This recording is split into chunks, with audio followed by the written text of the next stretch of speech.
हम शर्मिंदा हैं स्वर्ण मंदिर को गिराने के लिए, हम शर्मिंदा हैं बाबरी मस्जिद को तोड़ने के लिए। तो मैं शर्मिंदा पार्टी के शर्मिंदा नेताओं को कहता हूँ कि तुमने हिंदी का अपमान किया है, राष्ट्रभाषा का अपमान किया है अपनी अवैध राजनीतिक संतान के माध्यम से, जो अब भस्मासुर बन करके तुम्हारे दिए हुए वरदान के फलस्वरूप तुम्हें भस्म करेगी। आपके मुताबिक, जहां तक राज ठाकरे का प्रश्न है, राज ठाकरे को समर्थन है एनसीपी और कांग्रेस का, वो पैदाइश है एनसीपी और कांग्रेस की, आप ये कहना चाह रहे हैं कि राज ठाकरे का खुद का कोई सपोर्ट सिस्टम नहीं है, वास्तविकता में उसको बढ़ाया है कांग्रेस और एनसीपी जी।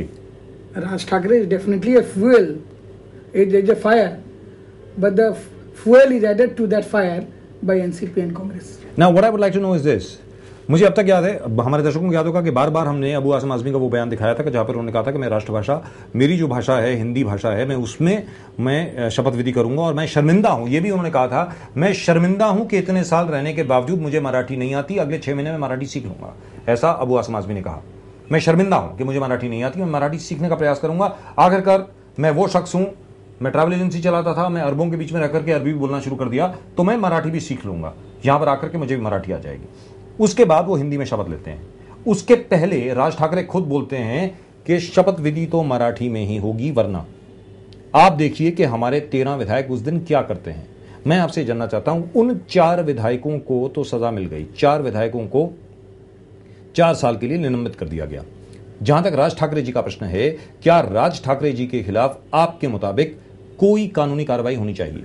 निश्चित होनी चाहिए, उनकी पार्टी को बैन कर देना चाहिए। और मैं इस बात का एक और प्रमाण दूंगा कि राज ठाकरे और कांग्रेस और एनसीपी मिली भगत है। उसका सबसे बड़ा प्रमाण यह है, अबू आसिम ने ही सिर्फ हिंदी में शपथ नहीं ली, एक कांग्रेस के 2 विधायकों ने भी हिंदी में शपथ ली। अमीन पटेल साहब ने भी हिंदी में शपथ ली, वो कांग्रेस के हैं, और बाबा सिद्दीकी ने अंग्रेजी में शपथ ली। तो बाबा सिद्दीकी ने अंग्रेजी में ली, चलिए वो अंग्रेजी को हिंदी से ज्यादा निकट मानते हैं जी। मराठी की देवनागरी लिपि में है जी, जो मराठी और हिंदी दोनों की माँ संस्कृत है, राइट। तो वो अपनी अंग्रेजी को ज्यादा मातृभाषा से निकट मानते हैं। लेकिन वो जो हिंदी में जो हमारे कांग्रेस के भाई ने शपथ ली, उसकी पिटाई राज ठाकरे ने क्यों नहीं की? उनके खिलाफ तो खैर कुछ बोला भी नहीं गया। Now once again let me put this question across to you. Now Mr. Amar Singh is of the opinion that as far as Mr. Raj Thakre is concerned, Raj Thakre's party ought to be banned. Do you think Raj Thakre should be banned? We'll put that question across to you. क्या राज ठाकरे के ऊपर पाबंदी होनी चाहिए? आप बताएं। Do send in your SMSs. Up till now, I tell you what, there's a big divide, and we've been asking this question now for a long time. कि क्या राज ठाकरे और मनसे के ऊपर पाबंदी लगनी चाहिए? यहां बैठ करके हम लोग ये सवाल पूछ रहे हैं पूरे हिंदुस्तान से, भले वो दिल्ली हो, उत्तर प्रदेश हो, पंजाब इतना नहीं, दिल्ली हो, उत्तर प्रदेश हो, बिहार हो, मध्य प्रदेश हो, गुजरात हो, हर जगह से ये बात आ रही है कि राज ठाकरे के ऊपर पाबंदी होनी चाहिए। लेकिन फिर भी मुंबई और महाराष्ट्र से तकरीबन 98% जो लोग SMS भेज रहे हैं वो राज ठाकरे का समर्थन कर रहे हैं। इसके पीछे क्या वजह है आपके मुताबिक? इसके पीछे वजह यह है कि बाहर से आए लोग जी, चाहे वो अंबानी बंधु हो, चाहे कुमार मंगलम बिरला हो जी, या टाटा हो, और चाहे वो फिल्म जगत में शाहरुख, सलमान और आमिर खान हो जी, ये सब लोग मराठी भाषी नहीं है। जो जी, सचिन तेंदुलकर और सुनील गावस्कर ऐसे एक आध आइकॉन को अगर आप छोड़ दें जी, तो अधिकांश जो मुंबई के सफलता के जो मानक हैं और मापदंड, या लता मंगेशकर जी को छोड़ दें, लता जी, आशा भोसले जी, तो अधिकांश लोग, बहुसंख्यक लोग गैर मराठी हैं जी।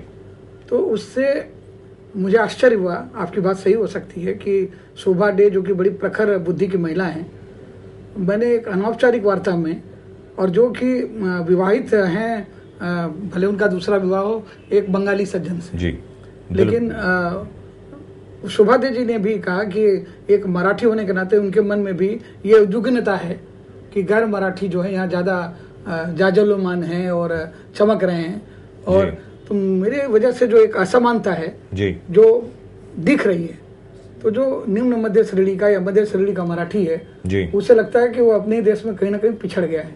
इस तरह की भावना एक बार बंगाल में भी हुई थी, जब बंगाल और ये जो इकोनॉमिक कैपिटल्स होती हैं, आर्थिक राजधानियां जी, मुंबई से पहले आर्थिक राजधानी कोलकाता था जी, और कोलकाता में भी 70 के दशक में नक्सलवाद BK पाल एवेन्यू, भवानी दत्त लेन, कॉलेज स्ट्रीट में फैला था, और वहाँ पर भी चारू मजुमदार और कानून सन्याल का जब संघर्ष हुआ, उसके समानांतर एक पैरोकिल ऑर्गेनाइजेशन भी उपजी थी जिसका नाम था हमरा बंगाली जी, हम बंगाली, और उसमें गैर बंगालियों को टारगेट कर रहे थे जी। तो उसका भी वजह हुई थी कि बांगड़, बिरला, ये तमाम जो समृद्धि के और वैभव के प्रतीक थे जी। तो उनको लगता था कि वैभव और समृद्धि का क्रूर अट्टहास गैर बंगालियों के यहाँ हो रहा है और हम दीनता और गरीबी के झोपड़ी में हमारी गुर्बत का ताडोदिर थे जी। तो इसकी वजह से भी एक पैरोक्लिज्म, एक आंचलिकता की भावना हुई। तो संभवतः वह भावना यहाँ भी घर कर रही हो।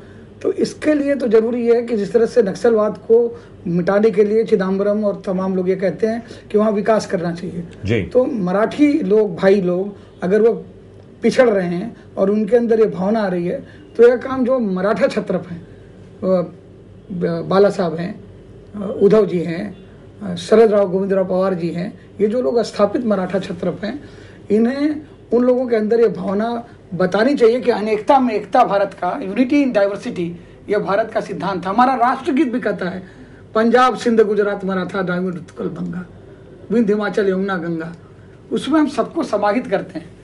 तो उन्हें ये बताना पड़ेगा कि, और जो इस पूरे विवाद में कुमार मंगलम बिरला की पिटाई नहीं हुई है, मुकेश अंबानी की पिटाई नहीं हुई है, रतन टाटा की पिटाई नहीं हुई है, ये खुमचे वाला, टैक्सी वाला, दूध वाला, वो निरीह व्यक्ति जिसके और अबू आसिम आजमी और अबू आसिम आजमी क्योंकि ये प्रतिनिधित्व किसका कर रहे हैं? खुमचे वालों का, टैक्सी वालों का, दूध वालों का, सब्जी वालों का, वो मकान बनाने वाले मजदूर का।